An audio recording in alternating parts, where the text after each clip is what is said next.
2024 kalau Bapak salah pilih, begini nih, disuruh ngurus laut, malah jadi bajak laut. Tapi kalau ceramah orang begini dibilang radikal. Amar ma'ruf nahi mungkar. Mana kalau Muhammad kita sogok perempuan, bilang yang lain. Dah setuju. Kenapa? Muhammad bukan pejabat Indonesia. Kasih perempuan hijau matanya. Kalau kan begitu, di mana itu Indonesia? Kita tahu di Indonesia ada pejabat begitu. Ada. Kau salah, kenapa kau pilih? Pilih sendiri kau pemimpinmu. Sekarang kau diberi kebebasan pilih pemimpinmu. Tapi karena kau disogok, mana orang jahat kau pilih juga. Jangan ketawa, serius orang ini. Yang nggak boleh adalah mempolitisasi politik identitas. Itu yang nggak boleh. Menganggap bahwa politik identitas itu adalah Muslim, itu kan bahaya. Lu fakta sosiologisnya bangsa ini adalah Islam. Kita bermohon semoga rahmat Allah senantiasa dicurahkan dan melahirkan keberkahan-keberkahan terbaik yang diridhoi Allah Subhanahu wa taala. Comment, like, and share. Like, subscribe, share, and comment. Omnibus Law adalah pemicu lahirnya kembali Partai Buruh. Jujur aja, Kongres itu sudah memutuskan kenapa dihidupkan kembali Partai Buruh yang didirikan oleh almarhum Profesor Dr. Mokhtar Pakpahan. Itu Omnibus Law. Kalau Norwegia yang skala berkuasa itu karena persoalan minyak bumi. Buruhnya marah terhadap redistribusi keadilan terhadap produk minyak bumi di Norwegia. Australia tentang tambang batu bara. Oleh kekuatan partai politik di seluruh dunia, precarious itu kampanye yang dilawan oleh gerakan buruh, MST petani di Brazil misal, atau kelompok petani sedunia yang dimotori di Peru, itu dilawan. Yang kedua, upah murah. Bagaimana kemudian negara melegalkan 10 tahun upah itu nggak naik dengan Omnibus Law. Orang boleh berbeda pendapat, itu fakta, udah jalan 3 tahun. Bagaimana kelas petani dengan sistem bank tanah, itu undang-undang pokok agraria, reforma, the land reform, itu terhenti. Bagaimana mungkin buruh perempuan yang ambil cuti haid, cuti hamil, upahnya nggak dijamin? Bagaimana mungkin kemudian orang bekerja dengan sistem kontrak terus-menerus? Ini kan tentang negara kesejahteraan, welfare state. Itulah yang melatari, jujur, satu, yang melatari kenapa Partai Buruh dibangkitkan kembali dengan kekuatan. Kami udah punya modal, 10 juta anggota itu udah ada.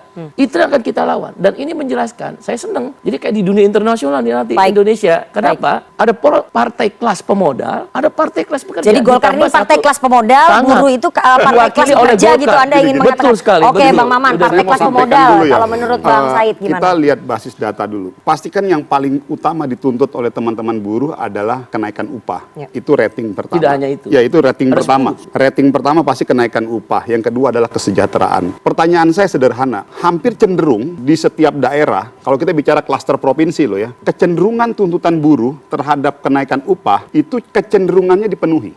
Karena itu kebijakan biasa UMR itu ada pada provinsi, itu satu. Nah, lalu pertanyaannya, apa yang tidak dipenuhi? Selama itu memang win-win solution, kita juga harus ngelihat loh bahwa begini. Bukan berarti saya sampaikan seperti ini kita tidak berpihak kepada buruh, enggak. 100% kalau kalau hanya sekedar ingin melihat pencitraan, kita akan dukung maunya buruh, 10-10-nya itu kita turutin.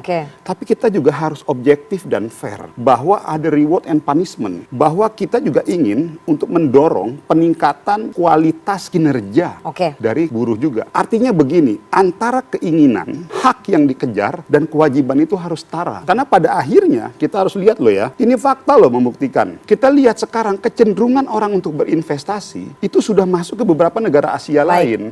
Yang kenapa? Karena upahnya terlalu tinggi. Ada problem.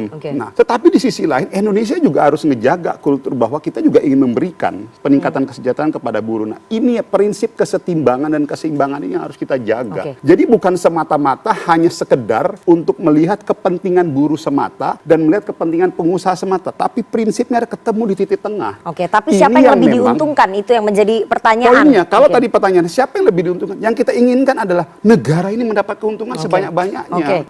Karena pada akhirnya semakin banyaknya, ini kan gini loh, antara buruh dengan pelaku pengusaha, ini seperti dua mata uang loh. Dua koin yang memang harus kita jaga juga. Karena kalau nggak ada si pihak penanam modal, juga nggak akan bisa jalan. Saya kasih kesempatan ke Bang Said. Apakah memang seperti itu negara yang diuntungkan atau itu hanya dalihnya dari Golkar aja sebagai promotor cipta kerja? Dalih. Itulah secara politik kenapa buruh kalah. Karena si pengusaha selalu memandang buruh dari sudut pandang dia tentang seimbangan. Padahal upahnya murah, 3 tahun nggak naik. Saya ini ILO governing body, salah satu pengurus Badan Perserikatan Bangsa-Bangsa. Pertanyaan saya sederhana ya. Nah, sebentar, saya kan nggak pernah itu. Biar kita saya. Saya keliling dunia, jadi pembicara di mana-mana, nggak ada upah itu naik di bawah inflasi. Oleh karena itu, bagaimana kemudian kelas pekerja ini di tingkat parlemen, di tingkat konstitusi, di tingkat politik, dia memberi keseimbangan. Bukan versi kamu, tapi versi kami. Tentang kemudian investasi, tentang modal harus masuk, tentang bagaimana pertumbuhan ekonomi harus naik, itu kesepakatan kita. Konsensus. Tapi tentang cara membagi, itu yang berbeda. Oke, itu narasi yang dikapitalisasi oleh partai buruh dan menjadi jualan pada pemilu ya. Oleh karena itu kita mengedepankan tawarannya adalah welfare state, negara sejahtera versi buruh. Apa? 3 prinsip. 1, kesetaraan kesempatan. Kau boleh kaya, tapi kami nggak boleh miskin. Yang kedua, redistribusi kekayaan yang adil dan merata. Apa baik, bentuknya? itu ntar jualannya nanti nih di segmen berikutnya. Maksudnya kita ambil di dalam sistem jaminan sosial. Baik. Itu seluruh partai buruh di seluruh dunia. Kalau saya tambahkan, ada satu kata. Tadi dibilangkan perspektif kami. Mungkin saya kritisi perspektif kita tentang bangsa. Jadi kalau tadi yang dijual oleh partai buruh ada hanya murni buruh, kita bicara tentang rakyat. Kita bicara tentang 260 juta rakyat Indonesia. Itu versinya yang hari Golkar. ini berkepentingan juga. Itu versinya Golkar gitu. Jadi versi kita juga. Ini kan ada 2. Buruh itu bukan hanya sekedar buruh yang tadi dianggap oleh Bang Said loh. Buruh itu banyak sekali loh pekerja ada di Indonesia. pekerja lainnya juga. Mbak Nana, itu bisa termasuk dalam kategori buruh. Artinya pekerja di dalam korporasi. Tapi siapapun buruh yang nggak terima gaji naik, nolak. Oke, saya mau ke... Kalau tadi yang selalu saya harus ini nggak boleh nih. Ini pembohongan publik. Kalau tadi ada yang mengatakan bahwa tidak ada upaya kenaikan gaji, itu saya kritisi loh. Silakan kita buka nanti datanya. Nggak boleh. Ini narasi pembohongan publik. Nggak, ada data naiknya 1,09%. Di Indonesia ini, negara ini, pemerintah ini dari tingkat pusat, provinsi sampai daerah tidak memberikan ruang dan kesempatan tidak ada 3 tahun ya kepada buruh ini untuk Oke. Ini kalau berdebatnya soal substansinya terus nanti nggak selesai kita. Jadi saya mau minta tanggapan partai baru, newcomer juga, Gelora. Gelora ini sikapnya gimana? Kalau partai buruh sudah jelas itu membela kepentingan buruh, kepentingan rakyat. Kalau ini menurut Bang Said kelasnya adalah kelas pemodal. Kalau Gelora sikapnya soal undang-undang Omnibus Law Cipta Kerja ini seperti apa, Bang Fahri? Kalau Omnibus Law biarlah bertarung antara partai buruh dan partai kapital gitu. Jadi Gelora nggak punya kepentingan ya untuk memperjuangkan kepentingan masyarakat juga. Partai mustadafin, partai orang miskin dan tertindas. Partai orang miskin nggak masuk ke dalam itu. Nggak, gini, alasan rakyat itu memilih kan bukan cuman karena gaji, karena upah, karena buruh dan sebagainya. Alasannya itu luas sekali. Dan partai politik seharusnya mendefinisikan situasi besar dari persoalan kita. Itu sebabnya sejak awal dari namanya saja gelombang rakyat yang lahir dari beberapa pemikiran ya tentang gelombang sejarah Indonesia, tentang keharusan Indonesia punya arah baru dalam mengelola bangsa ini. Kami mulai dengan diskurs intelektual yang luas. Jadi bukan cuman spesifik pada satu aspek. Aspek-aspek itu nanti akan dicangkup di dalam diskusi besar itu. Nah, waktu itu kita mengidentifikasi memang ada kegalauan naratif pada elit kita ini. Mengidentifikasi kita ini negara apa. Tadi Bang Said Iqbal bicara kita ini harusnya menjadi welfare state, ya kan? Sebenarnya juga di Partai Golkar itu lebih dekat dengan konsep welfare state karena Golkar itu kan ya membela investasi cepat karena memang Golkar itu kalau dilihat dari asosiasi-asosiasi pedagang kan banyaknya orang Golkar itu. Baik Kadin, HIPMI, HIPI dan sebagainya itu orang-orang Golkar semua. Nah, tetapi kan mengidentifikasi kegalauan naratif ini nggak boleh diteruskan. Maka kita harus punya pendirian sebagai bangsa. Sebenarnya kita ini mau menjadi bangsa seperti apa. Nah, kegalauan naratif harus dihentikan. Dalam bidang ideologi, konflik antar ideologi nggak boleh lagi di-entertain. Itu harus dianggap selesai. Maka Partai Gelora ingin mengajak kita stick menginterpretasikan Pancasila adalah rumah besar kita dan tidak boleh lagi ada konflik tentang itu. Jadi kami datang untuk mendamaikan kekacauan narasi ini sehingga tidak ada lagi konflik ideologi di antara kita. Tapi gelombang rakyatnya ini arahnya kemana nih soal Omnibus Law? Karena ini akan menjadi jualan politik juga pada pemilu 2024. Rakyat menginginkan tidak ada lagi perpecahan. Rakyat menginginkan perbedaan pikiran itu harus diletakkan dalam perbedaan pikiran. Ya, bukan konflik yang dibakar oleh para elit yang menjual. Ada yang menjual anti Pancasila, ada yang menjual anti komunis, ada yang menjual anti Islam, Islamofobia dan sebagainya, itu harus didamaikan dan dihentikan. Macam-macam lah ya. Kalau yang di bawahnya tadi tentang buruh dan sebagainya itu efek dari itu saja gitu. Nah yang kedua itu kita harus memperbaiki cara kerja negara, ya kan. Jelaslah negara kita ini masalah itu berulang-ulang, masalah buruh berulang-ulang. Ya kenapa lahir Partai Buruh ini? Karena masalah buruhnya itu tidak ditangani, tidak diselesaikan. Padahal perdamaian antara kapital dengan buruh itu bisa dilakukan. Itu bukan konflik abadi, itu kan konflik kepentingan kita saja. Seberapa yang kita anggap cukup. Jangan pemilik modal menganggap dia dapat 10 tapi buruhnya dikasih 0,1 begitu. Itu kan tidak fair. Kalau gitu. menurut Gelora dari Undang-Undang Omnibus Law Cipta Kerja itu betul gimana? Kata Bang Said Iqbal tadi, ini tentang cara kita berbagi. Ini ada kue. Kau jangan ambil 99%, kita dapat 1%. Kuenya itu harus dibagi secara adil, ya kan. Mana yang disebut dengan adil itu ya yang berketuhanan, yang Maha Esa, yang berkemanusiaan dan seterusnya itu.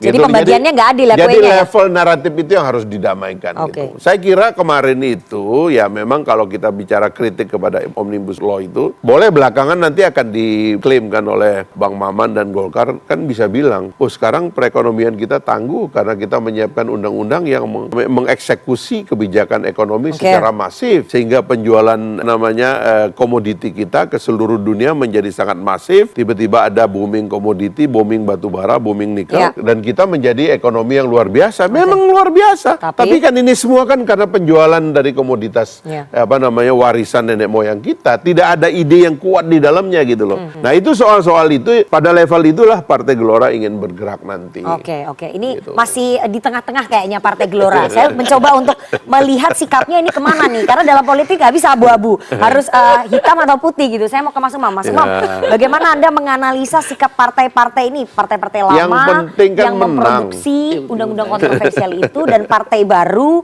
yang memperjuangkan undang-undang kontroversial itu ataupun melawan undang-undang Cipta Kerja itu, dan partai baru juga yang ingin riding the wave kayaknya ya, berada di tengah-tengah gitu. Antara kekuatan yang menuntut kesejahteraan dan menuntut keadilan. Sama seperti nama partai yang dulu dari belakangnya. Gak usah disebut merek kayaknya. Jadi begini Mbak Nana, saya mencoba untuk mencermati apa yang tadi disampaikan. Memang pada dasarnya basis pemilih loyal itu akan terkonsolidasi pada dasarnya 3. Mulai dari sociological based approach, kemudian socio atau psychological based approach, dan yang kedua adalah rational choice. Nah, di dalam konteks ini upaya dari partai-partai baru dan juga partai-partai lama untuk melegitimasi kebijakan yang dihasilkan tentu akan menjadikan sebuah referensi yang baik untuk membangkitkan basis pemilih loyal mereka. Problemnya adalah ketika masing-masing kemudian memiliki cara pandang yang berbeda. Nah, tetapi itu tetap unik. Kenapa? Karena bagaimanapun juga partai baru, tadi disampaikan oleh Bang Said cukup relevan, karena bagaimanapun juga kita kembali ke konteks Undang-Undang Cipta Kerja. Kalau misal kita lihat, fakta menunjukkan, bahkan dikonfirmasi oleh Mahkamah Konstitusi, bahwa ini adalah sebuah produk yang, let's say, semi-inkonstitusional.